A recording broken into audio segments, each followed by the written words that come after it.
प्रभु के पवित्र नाम की स्तुति हो। एक बार फिर हम प्रभु के कदमों में आए। आज के ध्यान के लिए हम प्रभु का वचन पढ़ेंगे। पहला शमूएल उसका 17 अध्याय उसका 36 वचन। फर्स्ट शमूएल चैप्टर 17 वर्स 36। पहला शमूएल 17:36। ਤੁਹਾਡੇ ਦਾਸ ਨੇ ਸ਼ੇਰ ਤੇ ਰਿਸ਼ ਦੋਹਾਂ ਨੂੰ ਜਿੰਦੋ ਮੁਕਾਇਆ, ਸੋ ਇਹ ਅਸੁੰਤੀ ਫਲਿਸਤੀ ਉਹਨਾਂ ਵਿੱਚੋਂ ਇੱਕ ਵਰਗਾ ਹੋਵੇਗਾ ਜੋ ਜਿਉਂਦੇ ਪਰਮੇਸ਼ਵਰ ਦੇ ਦਰਾਂ ਨੂੰ लज्जावान कर रहा है। तेरे दास ने सिंह और बालू दोनों को मारा है, और वे खतरा रहित पलिश्ती उनके समान हो जाएगा, क्योंकि उसने जीवित परमेश्वर की सेना को ललकारा है। देखिए, यहां पे दाऊद, चरवाहा दाऊद शाऊल राजे से भेंट करता है और शाऊल राजे को कहता है कि मैं उस गोलियत से, जो फिलिस्तियों का बड़ा वीर है, उनके साथ मैं युद्ध करूंगा।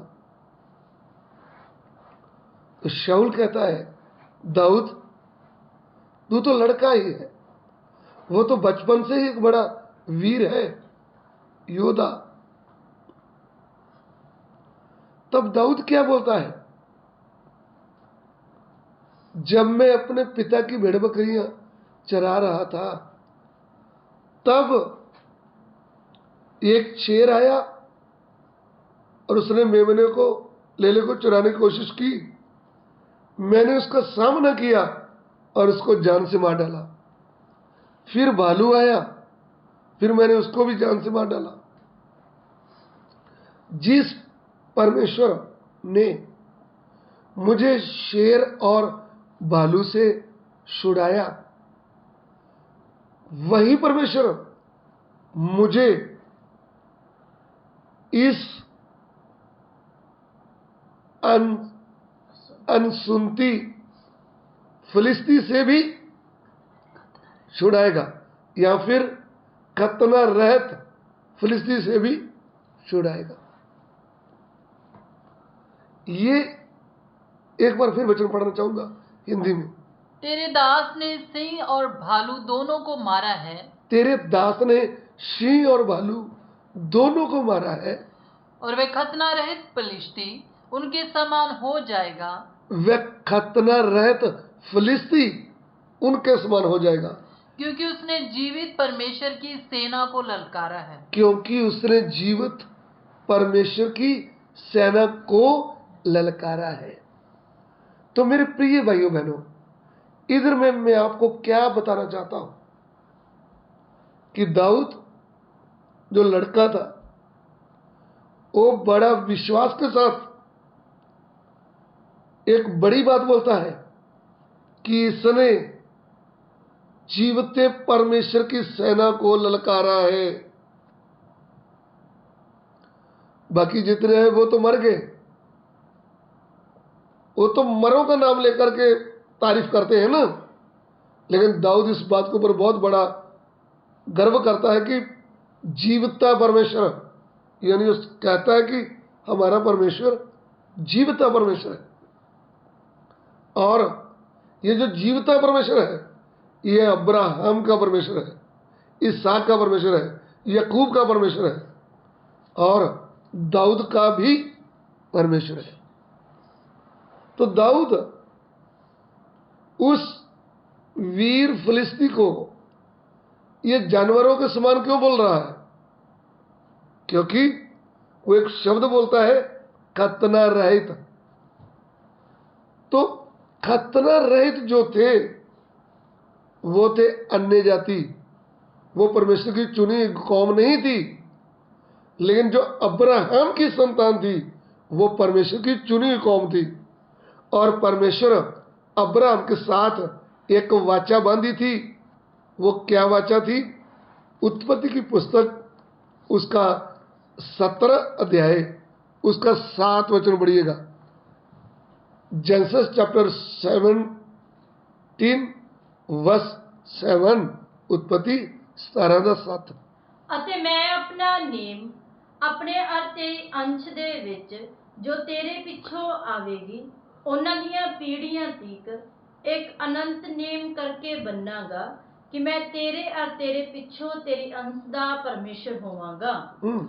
और मैं तेरे साथ और तेरे पश्चात पीढ़ी पीढ़ी तक तेरे वंश के साथ भी इस आशय की युग युग की वाचा बांधता हूँ कि मैं तेरा और तेरे पश्चात तेरे वंश का भी परमेश्वर रहूंगा। इधर में परमेश्वर अब्राहम से एक वाचा बांधता है।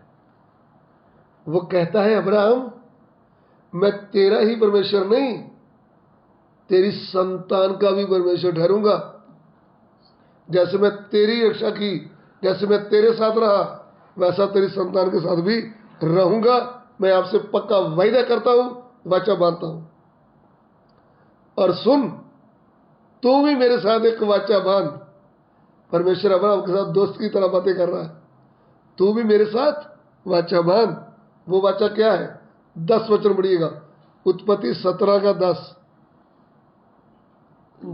मेरे साथ बांधी हुई वाचा जिसका पालन तुझे और तेरे पश्चात तेरे वंश को करना पड़ेगा वह ये है, तुम में से एक एक पुरुष का खतना हो। देखिए, परमेश्वर अब्राहम को बोलता है, मेरे साथ जो वाचा तेरे साथ बांधी है तूने, तेरे वंश का क्या हो? खतना हो। आगे, तुम में से एक एक पुरुष का खतना हो। तुम अपनी अपनी खलड़ी का खतना करा लेना। जो वाचा मेरे और तुम्हारे बीच में है उसका यही चिन्ह होगा। आमीन। और जो मेरे और तेरे बीच में बचा है उसका ये चिन्ह होगा कि मैं तेरी संतान को कभी नहीं छोड़ूंगा, मैं उनके साथ होकर के उनकी सहायता करूंगा। अब्राहम ने परमेश्वर की पवित्र आज्ञा का पालन किया। वो कैसे? उत्पत्ति 17:23 वचन पढ़िएगा।